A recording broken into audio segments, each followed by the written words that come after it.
Hi guys, welcome to the first episode of Deck Check. This is my new series about decks. I will be explaining the rules, how the deck is built, and how can you win with this.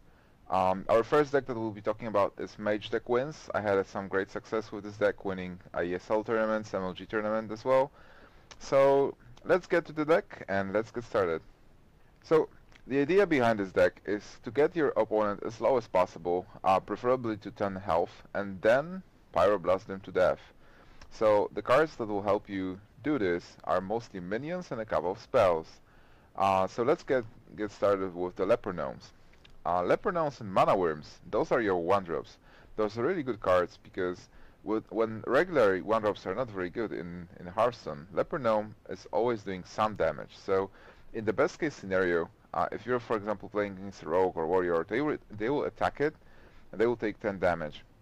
So the Leper Gnome also and Mana Worm as well, because we're talking about 1-drops mostly, they will give you an advantage when you are starting. In most case scenario, when you're starting in Hearthstone, you're feeling bad about it because you don't get a coin and you get less cards to mulligan, so you have less hand control. But if you're starting and you are having those sweet guys, like one of them in hand, you can start attacking first. So you'll have an initiative, then you will be able to maintain tempo. So you will be the first person to actually deal 20 damage, preferably, and you will be the first person to have 8 mana to Pyroblast them to death. So if you're going first, and you really need to have the Leper Gnome and Mana Worm. So the Leper Gnome also works with a couple of buffers that we have, Shadow Sun Cleric and Defender of Argus. It's also an okay card when you get it a bit later. And it always does this to damage. So in this case, in Mage, you can always destroy your own gnome with your hero power as well, like pinging it for 1. Mana Worm. In this particular deck, we are not running as many spells like in the other builds, because there are other Mage builds with Sorcerer's Apprentice, Arcane Intellect, etc., and Arcane Missiles. But Mana Worm is still a very strong card. It's a 1/3, so it deals with most of the small guys that your opponent can play. It's easy to buff him. If you get a Frostbolt turn 2, then it's a 2/3, and it starts attacking. It can trade very well, even though it's a 1-drop. Obviously, you can also buff it with Defender and Shadow Sun Cleric. So Mana Worm is always a good card. Frostbolt, one of the best cards. It's not only 3 damage for 2, which is great, it also has the freeze effect. And the freeze effect can be used in so many ways. If you're playing against a deck that is using weapons, you can freeze your opponent's hero so that he can attack with a weapon. Also, if you are playing against if he's playing big minions, you can freeze those big minions and not kill them that turn. Because the aim of this deck is to kill your opponent, not to kill his minions. So if he plays a Chillwind Yeti, for example, and you have some minions on board, you can just Frostbolt the Yeti, deal 3 damage, and leave it there frozen while you keep attacking with your minions. So instead of getting rid of the Yeti, maybe you'll be able to push with damage and kill the guy on turn 8 with the Pyroblast. So that's Frostbolt, and obviously Frostbolt is so good later as well. So it's great turn 2. It's best if you have a Mana Worm, and I have a good Frostbolt target, but it's late game it's also very good. Berserker, obviously very good in Mage because you can ping him and deal more damage. Later is still fine because it's a 2/3 for 2 that can grow, so they need to silence it or they need to do something with it. So it's a very good card. But on the other hand, if you're playing in MLG tournaments or ESL, or there is a possibility to change the cards in your deck, then Amani Berserker is one of the cards that you can quickly side out. I mean, there is a couple of, for example, if you're playing against Warrior or Rogue or Paladin, I probably prefer to have the Uzus instead of Amani Berserker. I can show you the Ooze quickly. So yeah, this is the Acidic Swamp Ooze. If I'm playing against a hero that is using weapons, I probably swap those guys. There is also an option to actually play an engineer. I mean, novice. How is it spelled? Yeah, novice engineer. So if you're feeling, that's the new addition. Because when I was playing against Rogue, a very good Rogue player in Europe, I was always lacking cards, so maybe there is a possibility to actually take them out against a rogue and play Novice Engineer. But that's an option. Okay, Blood Mage Thalnos, if you don't have this guy, that's not a problem. He's optional. So it's the only legendary in this deck. This deck is overall really cheap with regards to dust, so everybody can build it. So if you don't have Blood Mage Thalnos, don't worry. You can use another card instead of him. But don't use the... it's not a gnome, it's like the Kobold. Don't use the Kobold. Kobold is so bad, and aim of this guy is that he also draws you a card. So overall, Blood Mage Thalnos is a great card because he draws you a card when he dies. So it's like for 2 you draw a card, you have a 1/1, and you have that spell damage. Spell damage is great because it can boost the Frostbolt, it can boost the Cone of Cold. So it's like Cone of Cold with Blood Mage Thalnos is like Blizzard on turn 5, and it needs to be killed. So it's a really good card, and he's another 2-drop, which makes this deck really flexible and with regards to the cards that you have. So most of the turns. Most of the games that I've played, and I've played a lot of games with this deck, I never have a bad hand because the mana curve, the numbers that I have here with regards to the mana cost, they're really balanced. So in most cases, I usually get a 2-drop, 3-drop, 4 or 5-drop. I can always do something on each turn. And that's Blood Mage Thalnos. You can swap him with like an Ooze or like other 2-drop, or even just take it out and play something else. Fury Dragon, one of the best 2-drops again. Like every card here is so good that I'm repeating it that it's one of the best cards, but that's actually true. Like each card here has its own use and can be used against different classes. Fury Dragon is perfect against every class that has early removal. So like Hunter, Arcane Shot, Priest, Holy Smites, Rogue, Backstab. They can't use it. They can't use it on Fury Dragon. So if you have a coin, if you're going second, it's one of the best plays to coin Fury Dragon turn 1 because there is literally nothing to do to kill this. The only option that your opponent has is to actually play something that will be able to trade with your Fury Dragon next turn. Also, Fury Dragon is great in the mid game because if you have 2 minions on the board and you play Fury Dragon, always mind your minion positioning. You want to have Fury Dragon in the middle, always. Because there are certain cards that take advantage of your minion positioning, like Cone of Cold. If you have a Fury Dragon in the middle, your opponent won't be able to target Fury Dragon for the best advantage of Cone of Cold. They will have to target something which is on the left or the right side of the Fury Dragon. So they won't be able to like catch one of the minions because it freezes like 3 minions.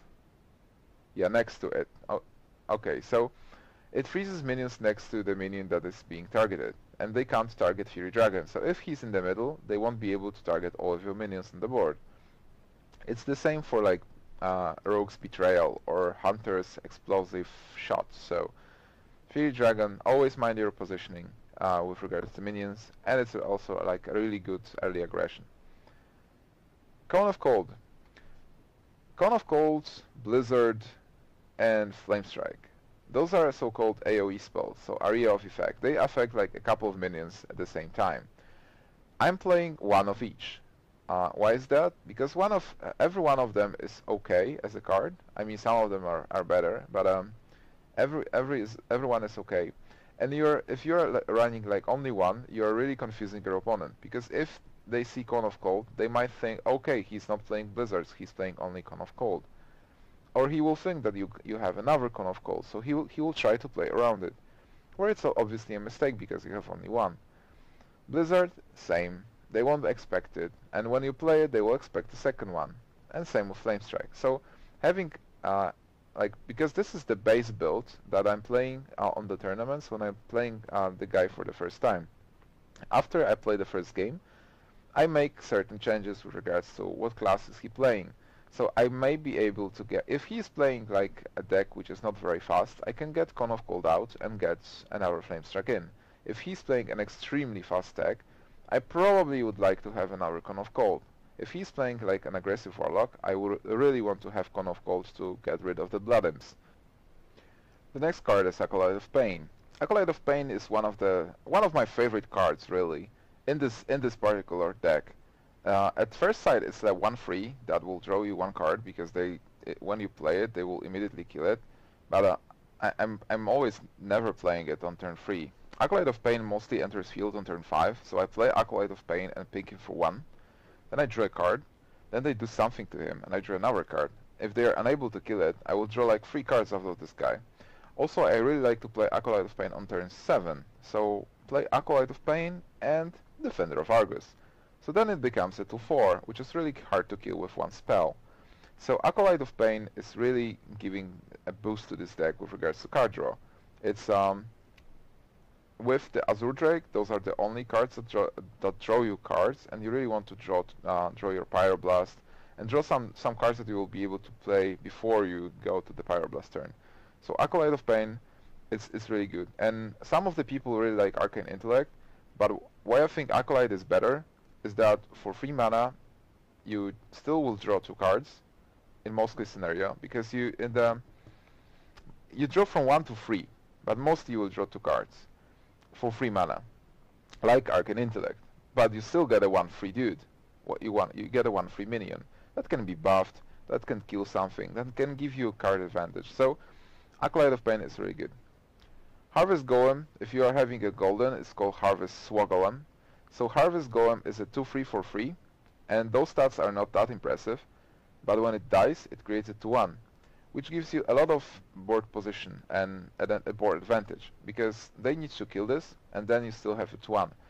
And if you're able to buff Harvest Golem with Shatter Sun Cleric, like your board advantage really skyrockets. And in many games, I really want to have my Harvest Golem on turn 3, even on turn 2 if I have a coin, because it gives so much advantage. It's really hard to kill, and it always gives you that 2-1. So if like your opponent does everything to clear your field, they will still have this 2-1 that can deal damage, that can like trade. So Harvest Golem is really good in like every deck. Shatter Sun Cleric, another staple card for a minion deck. It's a 3-3 for free, so stats are very good, and it gives a +1/+1 to a friendly minion. So it's like a 4-4 for free, because you pay 3 mana and you get like plus 4/4 in stats. So it's really good, and it obviously enables you to do some very good trades, because if you've played Harvest Golem turn 2 out of coin, and then play Shatter Sun Cleric on turn 3, you kill something that they've played, you can kill their free drop, and then you still have your Golem, which has 1 health.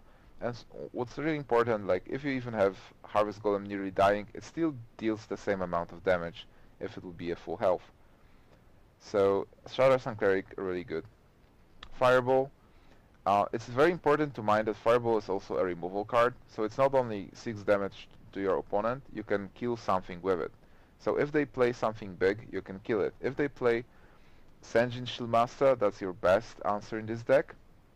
If they play something even bigger later, it's also great to kill it with Fireball. And obviously you need to see the moment when you need to go to the face, so that when you need to stop killing their minions and just Fireball their hero so that you can win the game. Defender of Argus. Defender of Argus, again, like Shatter Sun Cleric, buffs your minions, so enables some perfect trades, and what's even more important, it gives them taunts. So in this kind of deck, you really want to get them as low as possible. So with Defender, if you had 2 minions on board, you play Defender, and instead of just trading their minions, you can attack them, their hero, and deal some damage, because then they will have to attack your minions because they have taunt. So Defender of Argus gives you a lot of flexibility with regards to the strategy that you use, because it can buff your minions to trade, it buffs your minions to go to the face and deal more damage, and also like have the taunters to actually block them. And as you can see in the 4 mana slot here, we're not playing the Polymorph. And a lot of players are like, what? Why are you not playing a Polymorph in Mage deck? Well, really, in my games, I never had a thought, oh, I wished I had a Polymorph right now.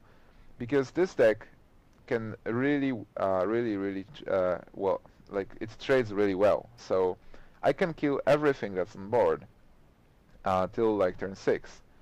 Because everything they play, I can kill it with my buffed minions. If they play something big, I can shoot it with a fireball.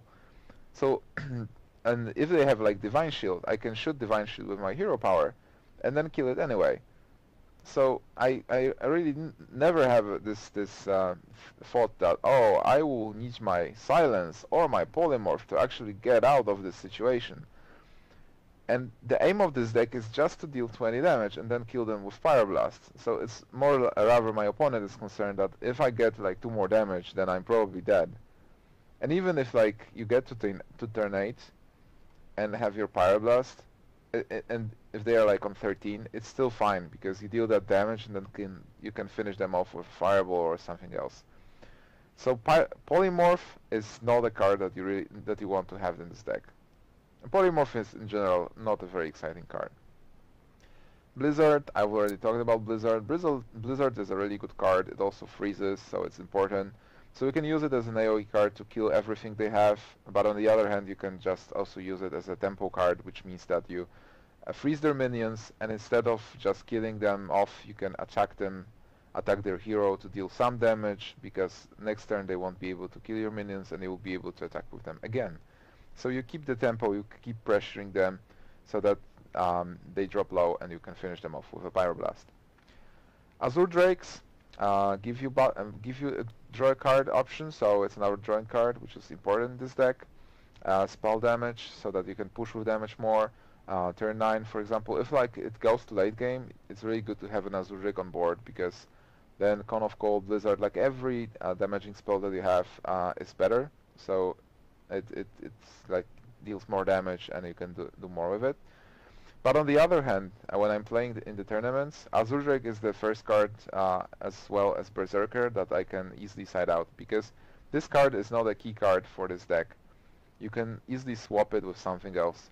If you feel like you need a Chillwind Yeti because you want to have something bigger in your deck, sure, you can take it out. If you want like more AoE, if you want a second Flame Strike or something else, you can side it out. If you feel like your opponent has like big guys, you can play Sylvanas instead of Azure Drake. So Azure Drake is a very good card in a core build because it's really flexible and like generic, but on the other hand, if you need something specific, you can take it out and take that other card, put it in your deck. Argent Commander, the best card in the game probably right now.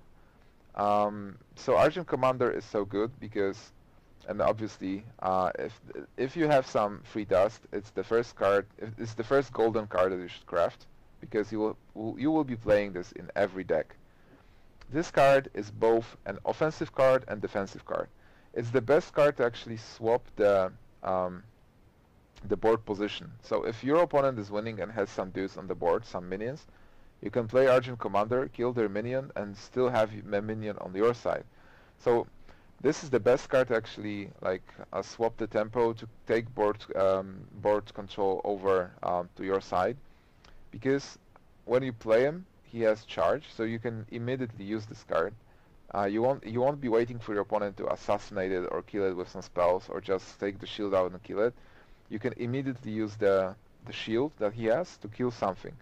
The stats are really good because it's I mean, free health is obviously low, but 4 attack is really important. If you're playing against a priest, there is the best way that they can deal with this is mind control, or he's their own like Argent Commander. But Argent Commander really is a good card. As also in this particular deck, if you're where you're trying to deal as much damage as possible, sometimes it's a good way to actually attack your opponent's hero with this, so that you don't kill the minions, but you just play this, attack their hero, and then they need to deal with this anyway. Like they need to get rid of the Divine Shield and then kill it. But you're fine because you just dealt 4 damage, and now they are dealing with your minion that you already like can discard the minion. You don't need it because next turn you Pyro or Fireball and or Blizzard, whatever. So Flame Strike, we've talked about Flame Strike. It's one of the AoE cards, deals 4 damage to the board, mostly clears the board. So if you're behind, it's a great card to get back to the game.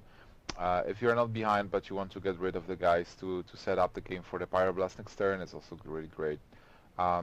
Against some of the opponents, some of the decks, I set out Blizzard and get another Flame Strike in. Sometimes you just feel that you want to have two in your deck, but but one is enough. Like if you don't know who will be your opponent, what kind of deck will be they will be playing, one frame strike is totally fine. And obviously the Pyroblast, which is our finisher, our best card in the deck probably. Like you want to have one at least, so that you can deal that 10 damage turn 8. Turn 10, obviously you can deal more damage. You can combine it with the Frostbolt or Hero Power to deal 11. But if you get 2, it's not the end of the world, because if you can stall using Blizzard, Cone of Cold, like stopping them, like trading with their dudes, it's enough if you deal like 10 damage with your minions and then 20 damage with Pyroblast. So there are many options. And this is it, guys. This is the deck. Like I've discussed strategy. Let's play a couple of games so that you can see how it turns, how the wheels turn, and if it works or not. As I said, I won a couple of tournaments with this deck, so I think I feel like it's amazing, and I really recommend playing it. It gives you a lot of fun. It gives you a lot of flexibility with regards to the cards, and you also need to use math as well, because you need to count that damage so that you don't make mistakes and pyro them to death. So let's go to play some games. Okay, so we are playing against a rogue. This is our first hand. We got a coin, and this hand is not very exciting.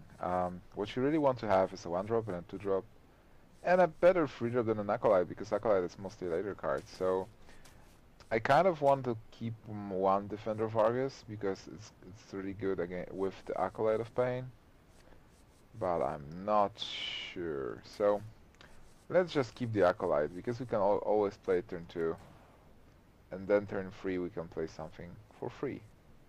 Yep, like this. So turn 2, turn 3, and it starts looking pretty okay.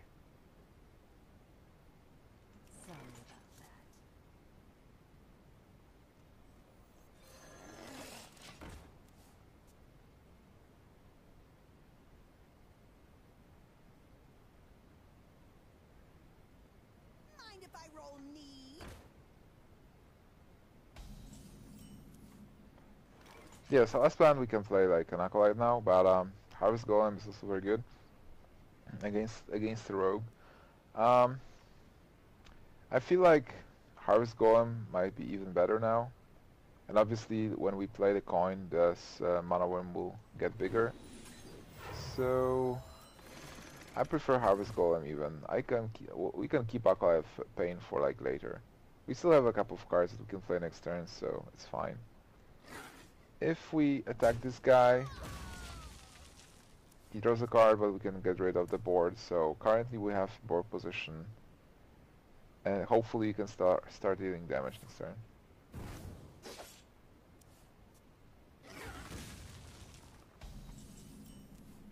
So Rogue is a deck that keeps his card advantage to the fullest, so that he always has an answer to do something. As you can see, we got our Pyroblast, so our plan in this game will be to deal 20 damage and then pyro them. This is our town, scrub. So this is like the perfect setup for our Cone of Cold here, and we got a Leper Gnome, so it's even better. Cone of Cold to get rid of the guys. We don't even need to kill this guy, and we can just keep pushing with damage. In the next 4 turns, we need to deal like 11 damage, and we'll be done. Most of the decks don't have the healing cards in their like core list. Only Priest has something, but because the Priest has a hero power. But other than that, like, you're mostly safe. The thing is that when you're playing in a tournament, a lot of people are starting to use their like sideboard cards. They side in some healing, so you need to mind that. Right now, we can totally ignore what is this minion, because it does nothing, and we still can just like play cards. If he manages to kill the Harvest Golem, it will be a 2-1. So really, our aim is the thing is we can even kill him before we get the Pyroblast.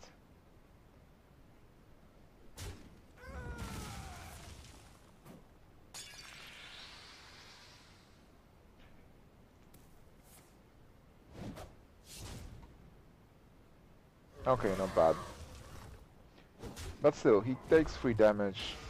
One of the disadvantages of having weapons is that when you do something, you actually take damage as well. Like when you have a weapon and when you kill a minion, you take damage. So as you can see, right now we can totally... He's dead in 2 turns anyway, but let's see if we can kill him before that happens. So we play our leper gnome. He's like on 2 health right now because he needs to kill the gnome and he'll get 2 damage, and then we can just use our fire blast in 2 next turns.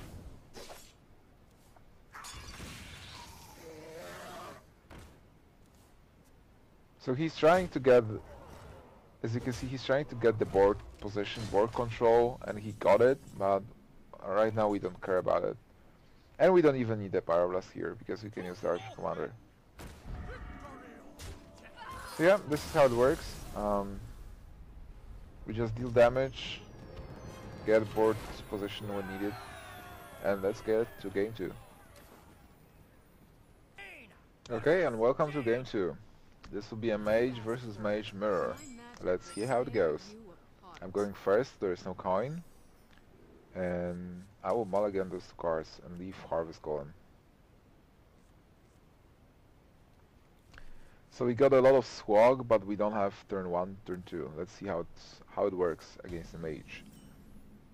So this is not a this hand is far from perfect. Hello. So the game can actually get interesting. Obviously we don't know what kind of deck we are facing right now, so it might be a heavy control deck with a lot of freezes, or a minion deck.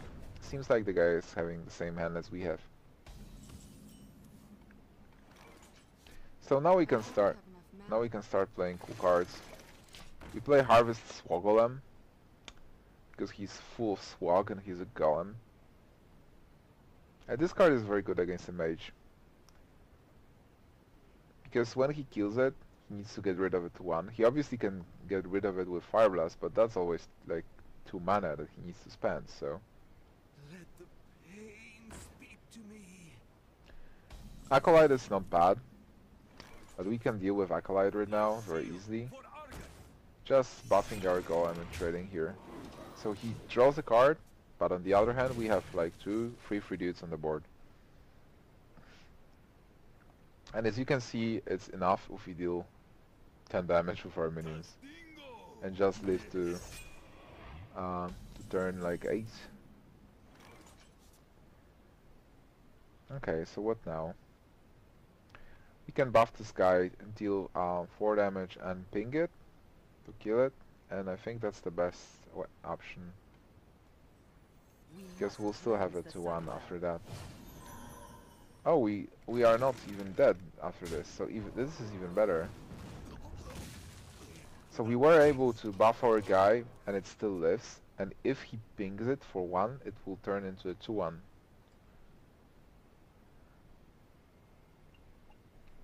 So this is exactly what I was talking about when I was talking about the buff guys.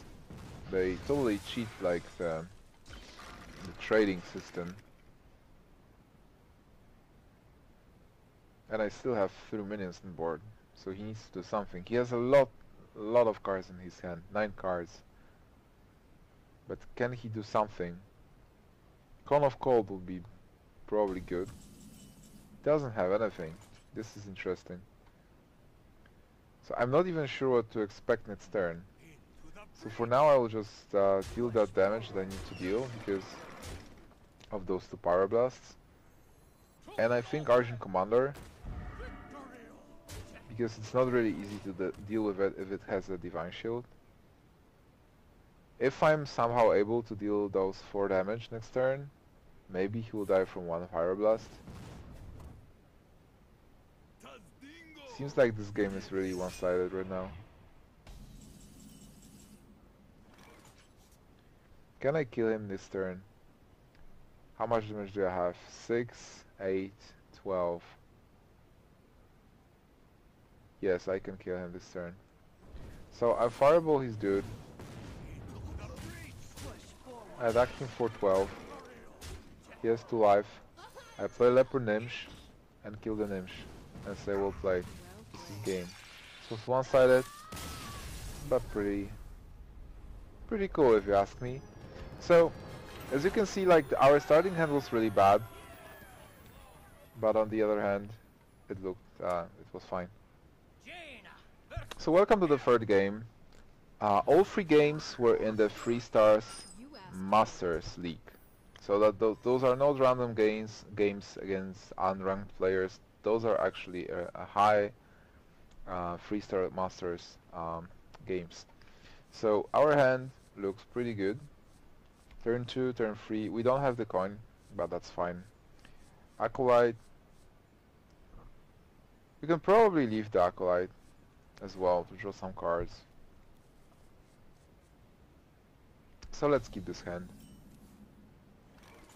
We got another Berserker, but we can't play it yet. Warrior is not really popular with regards to tournaments right now.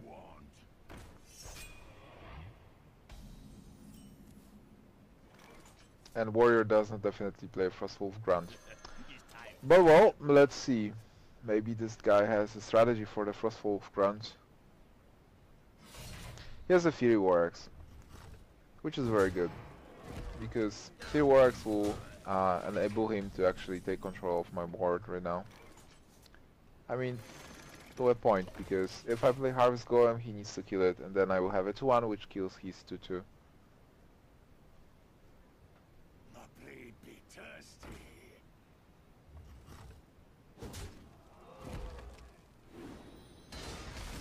And then we somehow need to get rid of the 3-4.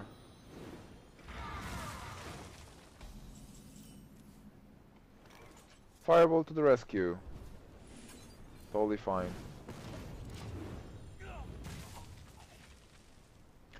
So the board is clear. He took more damage even. Now it's turn 5. We can just play Azure Drake, but it will be killed, so it's not the best solution to have here. I think I'm probably fine with playing Berserker and a Leper Gnome and pinging this guy for 1. So Spellbreaker's problem is that it only has 3 health, so any 2-drop is able to kill it if you like take it down a bit.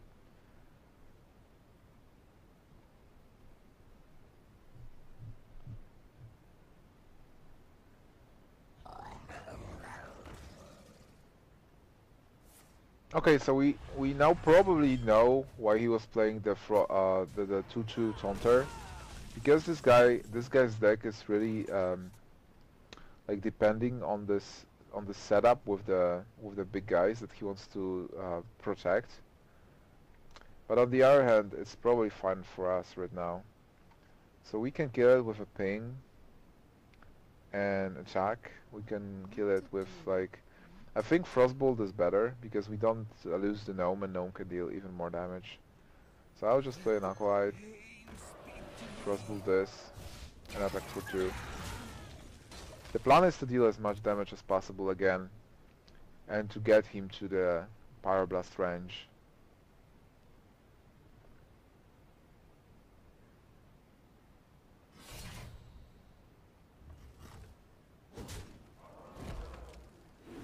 This is as well fine. I probably want to draw more cards out of that guy, but it's fine. So deal 2 more damage, play Azure Drake, 1 more.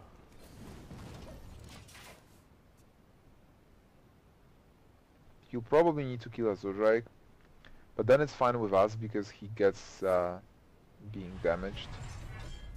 Shield Block is not a very good card. It gives you armor onto a card, but it's like a 3 mana wasted.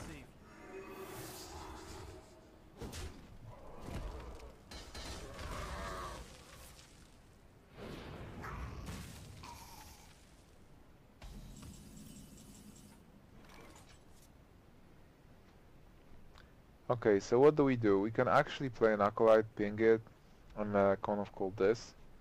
so that next turn we can play like a Flame Strike or something. I think that's the best way. Just Pyroblasting him right now doesn't make any sense. Let the pain speak to me. Let's see what we draw. Okay. And a Crown of Cold so that we can keep our Acolyte alive for next turn. Maybe ping it again, draw an hour card, attack, draw an hour card. Just get 3 cards out of it. Charge forward. May my ancestors. So the Acolyte is probably dead.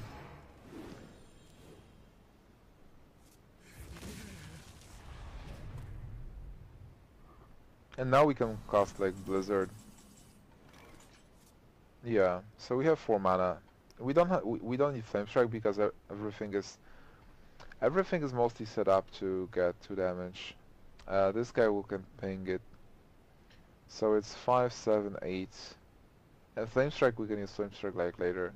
So we can play the Mana Worm, Blizzard the board. He only has 2 cards in hand.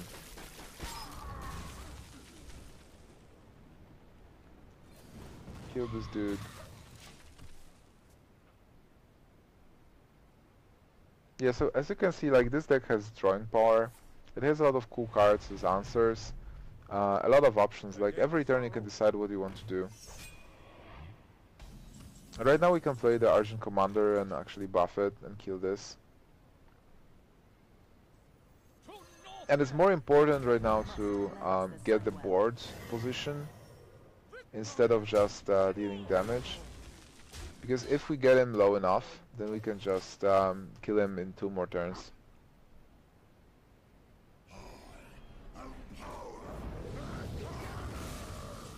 Okay, Deathwing is actually a surprise for me right now.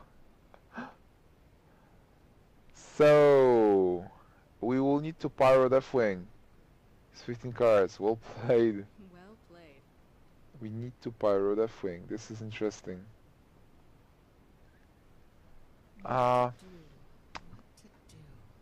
Okay, so Mana Worm and Pyro Deathwing, because like why not? I like it.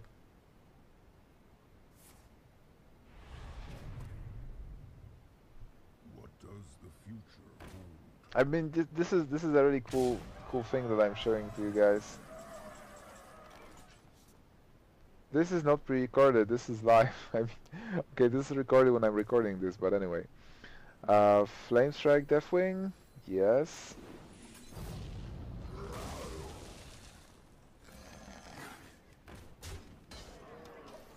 Interesting.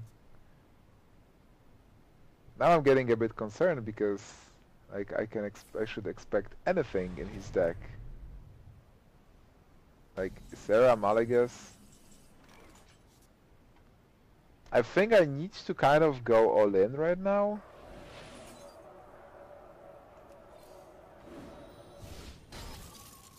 Because of the current situation. Frostbolt is cool because he won't be able to use the weapon.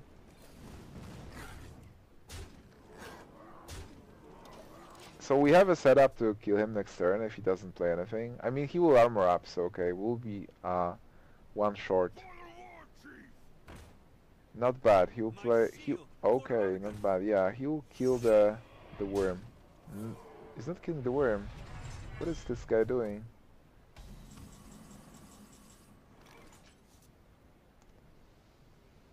Interesting. So we need to kill this guy.